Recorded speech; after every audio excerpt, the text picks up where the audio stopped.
আসসালামু আলাইকুম, কেমন আছেন সবাই? আশা করি ভালো আছেন। iTechMamun ইউটিউব চ্যানেলের আরও একটি ভিডিওতে আপনাকে স্বাগতম। আজকের ভিডিওর বিষয়টা খুবই গুরুত্বপূর্ণ, কারণ আমাদের ফোনে নতুন একটি আপডেট এসেছে, সেটা হলো iOS 16।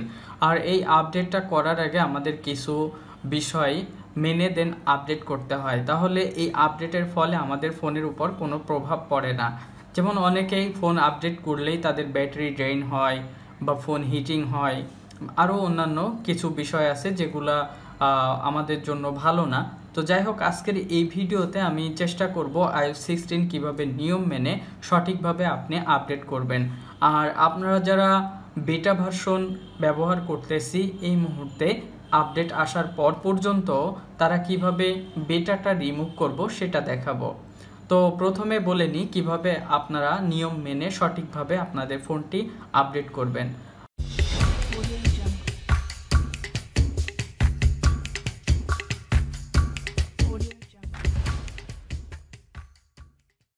iOS 16 আপডেট করার আগে অবশ্যই আপনাকে যে বিষয়টা দেখতে হবে, আপনার এইখানে যে কত জিবি পর্যন্ত স্টোরেজ আছে যেটা আপনার এই iOS ভার্সনে আসছে।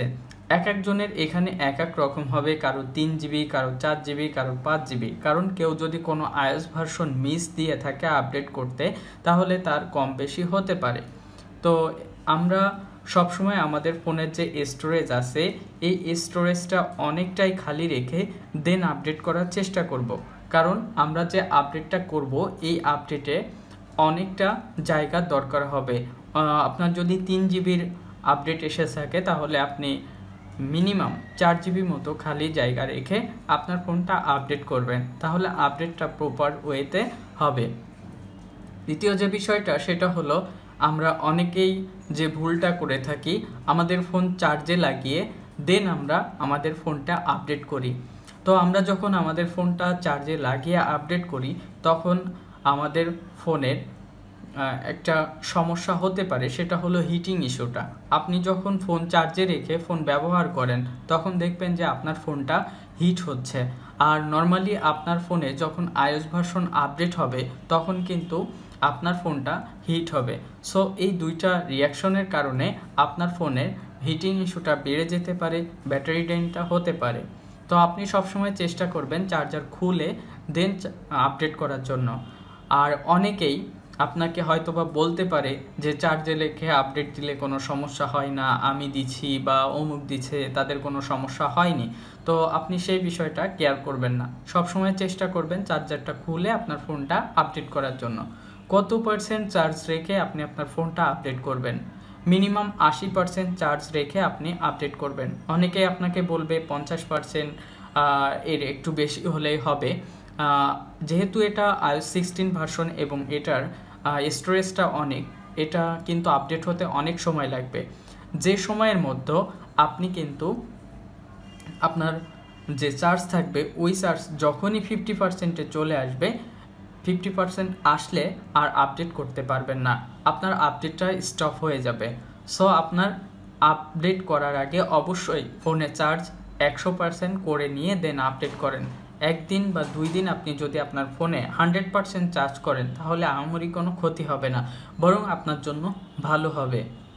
আরেকটি বিষয় হচ্ছে, আমরা যে ওয়াইফাই ইউজ করি এই ওয়াইফাইয়ের যে নেট স্পিড এটা একটু ভালো হতে হবে, বা আপনি রাউটারের একটু কাছাকাছি থেকে বা ঘরের ভিতরে রাউটার আছে সেই ঘরে থেকেই আপনি আপডেট করার চেষ্টা করবেন। দূরে রাউটার রেখে মানে আপনার নেট ডিসকানেক্ট হয়ে যাবে এরকম রেখে কখনো ফোন আপডেট করবেন না, তাহলে সমস্যা হতে পারে। তো এই বিষয়গুলো মূলত আপনি যদি মেনে আপনার ফোনটা আপডেট করেন, ইনশাল্লাহ আপনার ফোনে কোনো সমস্যা হবে না, আপনার ফোনের ব্যাটারি ড্রেন হবে না, আপনার ফোনের হিটিং ইস্যুটা হবে না, এবং এছাড়াও অন্য যে সমস্যাগুলো হয় সেগুলোও হবে না। এখন আমরা দেখব কিভাবে বেটা প্রোফাইলটা আমরা ডিলিট করব। বেটা প্রোফাইল ডিলিট করতে হলে অবশ্যই আপনাকে সেটিংসে যেতে হবে, আর সেটিংস থেকে এখানে জেনারেলে ক্লিক করবেন। জেনারেলে ক্লিক করার পরে একটু নিচের দিকে দেখবেন যে ভিপিএন অ্যান্ড ডিভাইস ম্যানেজমেন্ট নামে একটি অপশন আছে। ভিপিএন অ্যান্ড ডিভাইস ম্যানেজমেন্ট এই অপশনটিতে আপনি ক্লিক করবেন।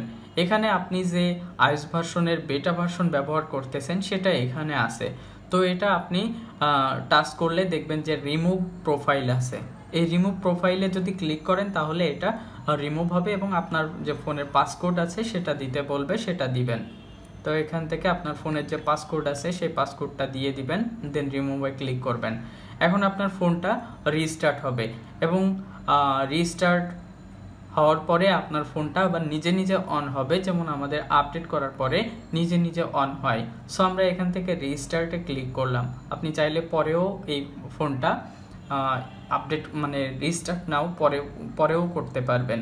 তো আমরা যেহেতু ফোনের কাছে আছি বা ফোনটা রিস্টার্ট করতে পারবো, সময় আছে হাতে, সেহেতু ফোনটা রিস্টার্ট করে নিলাম।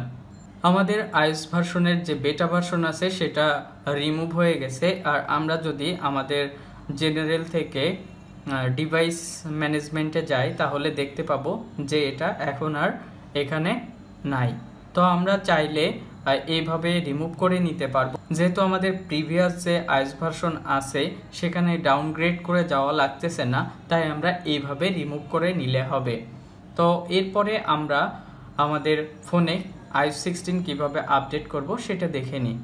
আমরা নর্মালি আমাদের যে অ্যাপেল আইডির যে নোটিফিকেশনগুলো আসে এখানেও আমরা পাবো, আর যদি আমরা জেনারেলে গিয়ে সফটওয়্যার আপডেটের ভিতরে যাই তাহলে পাবো। সব থেকে গুরুত্বপূর্ণ একটি কথা হলো সেটা আপনার যে অটোমেটিক আপডেট আছে এটা আপনি সব সময়ের জন্য অফ রাখবেন। কখনো আপনার যে অটোমেটিক আপডেট আছে এটা অন রাখবেন না। এটা অন রাখলে আপনার যে আপডেটটা আসে সেটা অটো নিতে শুরু করে। যদি আপনার চার্জ পার্সেন্টেজ 50%-এর উপরে থাকে তাহলে অটোমেটিক নিতে থাকে। এক পর্যায়ে গিয়ে দেখা যায় যে আপনার চার্জটা শেষ হয়ে গিয়েছে, আপনার আপডেটটা স্টপ হয়ে আছে। সো আমরা এখন যদি সফটওয়্যার আপডেট যে বেটা ভার্সন ছিল সেটা রিমুভ করার পরে আমরা এখানে দেখতে পাচ্ছি যে your iPhone software is up to date. আমাদের যে সফটওয়্যারটা আছে এটা আপ টু ডেট আছে, কিন্তু এখানে 116.0 দেখাচ্ছে। তো এখানে অলসো অ্যাভেলেবেল একটা অপশন দিছে, যেটা এটার উপর আমরা টাচ করলে দেখতে পাবো আমাদের যে অফিসিয়াল iOS ভার্সন আছে সেটা আছে। অফিসিয়াল যে iOS ভার্সন আছে সেটা কিন্তু এইখানে নতুন করে আপনার এই যে নিচে একটা নোটিফিকেশন দিছে এখানে দিয়ে দিছে। তো আপনারা যদি এখানে দেখেন যে আপনার আপ টু ডেট দেখাচ্ছে, তার মানে এই না যে আপনার iOS ভার্সনটা আপ টু ডেট আছে। আপনি শুধুমাত্র যে বেটা প্রোফাইল ছিল সেটা ডিলিট করছেন, কিন্তু এখন আপনি চাইলে এখান থেকে অফিসিয়াল যে ভার্সন আছে সেটা দিতে পারবেন। তো আমরা এখান থেকে ডাউনলোড অ্যান্ড ইনস্টল করব, তারপরে আমাদের ফোনের যে পাসকোড আছে সেটা দিব। তবে আপডেট করার আগে আরেকটি বিষয়, সেটা অনেক সময় আপনার ফোনের যে স্টোরেজ আছে, ফোন স্টোরেজ যেটা আছে এটা অনেক সময় দেখা যায় যে ক্র্যাশ করতে পারে বা কোনো চেঞ্জ হতে পারে, যার কারণে কোনো ফাইল মিসিং হতে পারে। তো আপনি চাইলে এটা আইক্লাউডে মানে আপনার ব্যাকআপ রাখতে পারেন। তবে আমি ম্যাক্সিমাম দেখছি যে কোনো সমস্যা হয় না, কিন্তু অ্যাপল থেকে এটার নির্দেশ আছে যে আমরা যখন ফোন আপডেট করব তখন যেন আমাদের ব্যাকআপটা রেখে দিই, তাহলে পরবর্তীতে কোনো সমস্যা হলে ব্যাকআপ থেকে আমরা সেই ফাইলগুলো নিতে পারবো বা যেগুলো মিসিং হবে সেগুলো আবার ব্যাক করে আনতে পারবো। এরপরে এখান থেকে এগ্রিতে ক্লিক করব। অনেকে এভাবে আপডেট করে থাকেন, সো বেশি কিছু বলার নাই, এগ্রি। এটা ডাউনলোড হতে অনেক সময় লাগবে।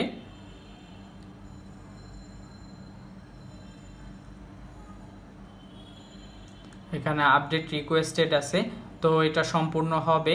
তারপরে আমরা iOS 16 এর কি ফিচার্স আছে সেই ভিডিও নিয়ে আসব। আশা করি ওই ভিডিওটা সবাই দেখবেন, কারণ অনেক নতুন নতুন ফিচার এসেছে যেগুলো আপনাদের মাঝে খুব সহজে বোঝানোর চেষ্টা করব বা তুলে ধরার চেষ্টা করব।